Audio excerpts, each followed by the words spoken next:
Hello, in this video I want to answer some questions. Have you been asking, why do you keep repeating these patterns in these relationships, and is there something that you're actually missing? Hello, my name's Elizabeth Goddard from the Divorce Sanctuary, author of Finding Lily and the A to Z of emotional abuse. On this channel I'll talk about healing from emotional abuse and divorcing both physically and emotionally from the abuser. If you're new to the channel, please don't forget to like and subscribe, and if you're returning, welcome back and thank you.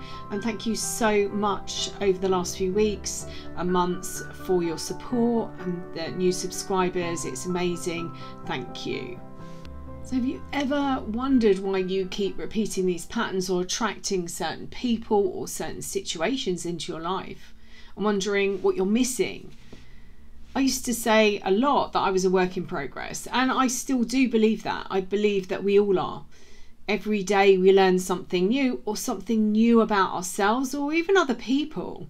So what I'd like to unpack is spiritual bypassing and what it is and how it might affect your life if you actually bypass an experience, and ask what that actually means, and understand if repeating the same patterns is because we've bypassed an experience. When I was going through the painful part of my own healing, it felt like my heart had been wrenched out of me, and there was a silent scream that was coming from somewhere deep within my soul.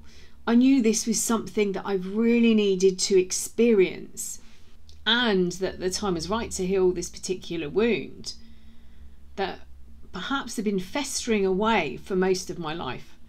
And I realised not to experience it would be spiritual bypassing. To move on and ignore the pain, not to sit with it and experience it fully. To move on to a new relationship or jump into bed with a new partner. To drink my way through it, or to take drugs, even prescription drugs, to hide the pain that I was in, would have been bypassing. When I was writing my book, The A to Z of Emotional Abuse, I was musing about this experience being a mirror, the abuser mirroring back what we need to see in ourselves that we can then embrace and love. Part of you fell in love with yourself. They were mirroring all your amazing qualities. Everything they were missing, the empathy, the caring nature, your inner beauty and your deep forgiving soul.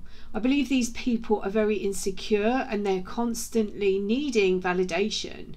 I don't know if they realise how much damage and hurt they cause, or if in fact they care. But I want you to realise you fell in love with yourself in a roundabout, twisted way. You are an amazing person. I know you were hurting, and you have been for a long time, but now is the time to fall back in love with yourself.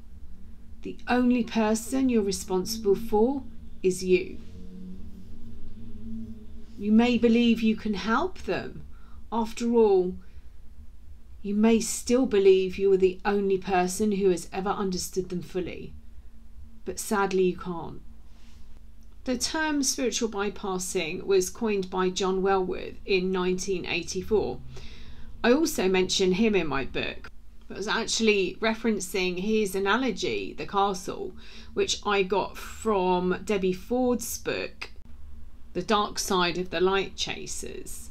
So John Welwood talks about us being born as castles with lots of different rooms, basements, hallways, kitchens, dining areas, and as we grow up, people say to us that they don't like a part of us, or we don't like a part of ourselves, and we keep shutting the doors. And one day, Debbie describes it as waking up and finding that you're a two-bed semi. When we bypass something, we might think of it like a road that is rerouted around a town or a city so that the traffic is eased. Or it's used in the term heart bypass. Or people are put on a bypass machine when they're having an operation. It's taking the pressure off the heart whilst it's being repaired. But bypassing is a tendency to avoid something or reroute something. And actually it could be that people head down the spiritual route to actually avoid the pain and they use spirituality as a distraction and creating a new spiritual identity. But what they are really doing is not healing on a deeper level, not healing the wound, but just plastering over the cracks. In healing, bypassing is the avoidance of something painful, pretending everything's okay, replacing the thing that caused you the pain, or numbing the pain, or a distraction from the pain. Have you ever seen someone trip over and you want to rush to help them and they say, no, I'm fine. But you're thinking, wow, I bet that really hurt. And you see them walking off limping. By bypassing the pain, you're not understanding what's really going on. However, that isn't to be mistaken with the spiritual awakening that coming out of this type of emotionally abusive relationship can bring. Confused? You won't be. Do you remember that catchphrase? I don't know where it's from. I think it's from a sitcom called Soap. Because some people will be able to embrace the awakening and that brings healing. But my question is there a fine line between healing and bypassing? Could the chase of the spiritual actually bypass the healing that needs to take place? Could spirituality overtake the deeper healing? Like a dog spotting a sun reflection on a wall and following it round and round. Is that bypassing the wound that is screaming out to be healed? Could we confuse sitting on the top of a mountain meditating for healing when really the lesson and true enlightenment is inside us to discover? And the question should be, did we attract the relationship for a deeper level of healing? But on the quest of finding out why, we actually get caught up chasing spirituality. Or do we believe the word spiritual is more acceptable than the word healing? And in following the shiny object, we get distracted. Are we denying ourselves the process of rebirth? Spiritual bypassing is also denying our shadow side, a bit like denying being related to the drunk, bigoted uncle who slumped in the corner at the wedding. This is part of ourselves we hide from other people, as well as sometimes ourselves. We are all multifaceted like a diamond. There are so many different faces and elements to us. Just like the castle, so many different rooms. Spiritual bypassing could stop you healing your wounds of shame, guilt, and abandonment.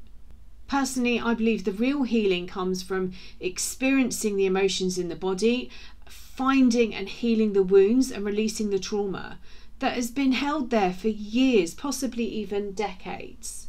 By using spirituality to bypass your pain, you avoid those emotions, but you never escape them.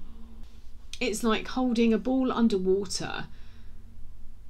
Eventually it becomes too difficult and it bursts back up, possibly hitting you in the face.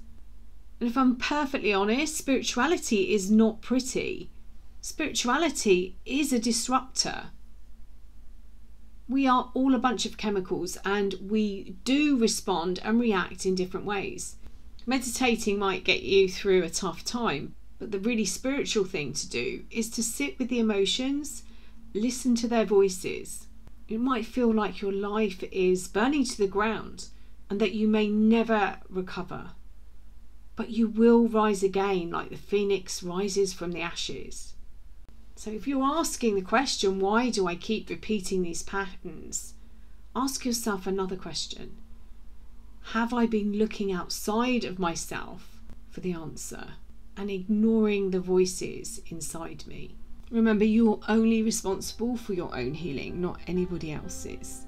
If you'd like to find out about working with me, I'll put the details in the description box below, along with the links to my books, Finding Lily and the A to Z of Emotional Abuse. And I've got 2 free workbooks. One is Self-Care is Vital, and the other one is Turn Broken into Your Superpower. I'll put the links to those below as well.